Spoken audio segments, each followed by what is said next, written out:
Rigidity modulus of the material can be determined by static method and by dynamic method. Here in this video, we are going to find the rigidity modulus of the material using dynamic method with a torsion pendulum. A torsion pendulum consists of a circular or rectangular disc suspended by means of a uniform wire whose rigidity modulus is to be determined. The circular disc is suspended from a rigid support such that the axis of the wire passes through the center of mass of the disc. The wire can be twisted by turning the circular disc through a small angle in this horizontal plane. In the twisted state, the wire will be acquiring potential energy. When the disc is released, the wire untwists itself and the disc comes to its equilibrium position. When the disc comes to the equilibrium position, there will be no torsion in the wire, but the disc acquires angular velocity. The disc now rotates in the opposite direction, gaining angular acceleration. So now the wire will twist in the opposite direction. It then untwists and the process gets repeated. Thus the disc executes angular oscillations and this oscillations is called torsional oscillations. At any instance of time t, let theta be the twist made by the wire and c be the couple per unit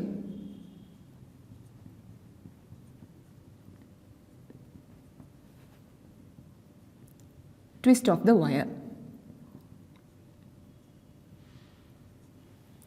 The twisting couple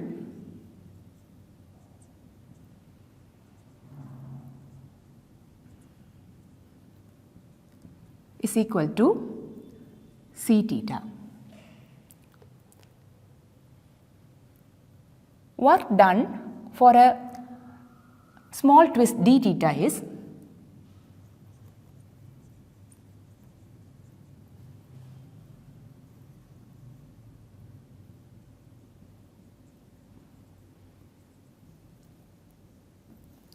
dw is equal to tau into d theta, which is equal to c theta d theta. Work done for the twist theta will be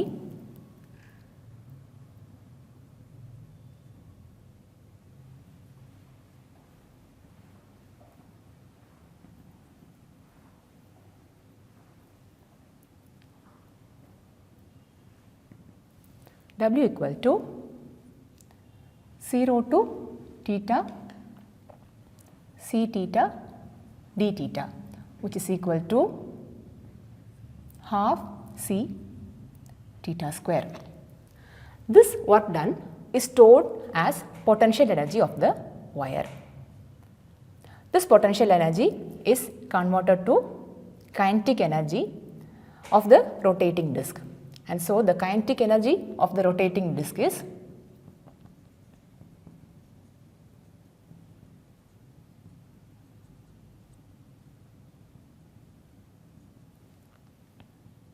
half I omega square, where I is the moment of inertia of the disc about the axis of rotation and omega is the angular velocity of the disc. For any arbitrary system, the total energy is a constant. Therefore, the potential energy of the wire plus the kinetic energy of the rotating disc, that is half I omega square, is equal to constant.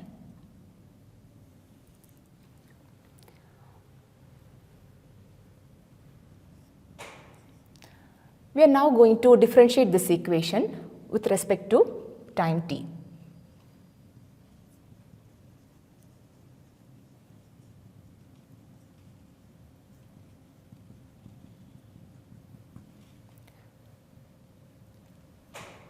we get half C 2 theta d theta by dt plus half I, since omega is equal to d theta by dt, we get 2 d theta by dt into d square theta by dt square is equal to 0. So, we get d square theta by dt square is equal to minus C by I into theta. This equation is similar to that of a simple harmonic oscillations. So, the time period will be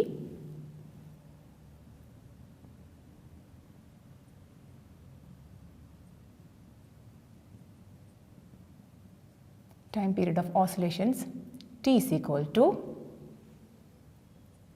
2 pi by root of C by I, which is equal to 2 pi root of I by C.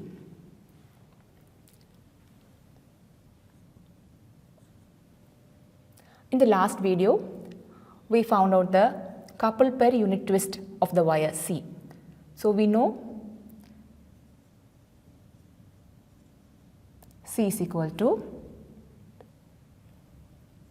pi eta r raised to 4 by 2L, where L is the length of the wire and r is the radius of the wire. So, substituting this in equation 4, we get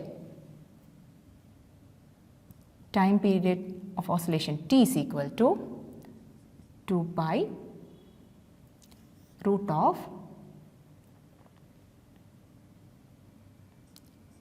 I into 2L by pi eta r raised to 4.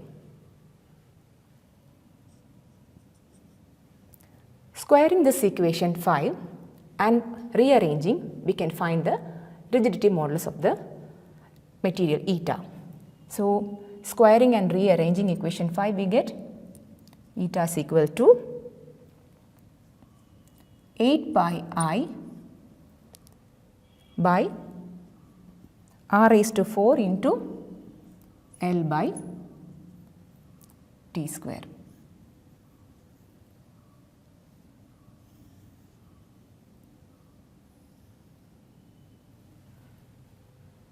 So, this gives the rigidity modulus of the material of the wire.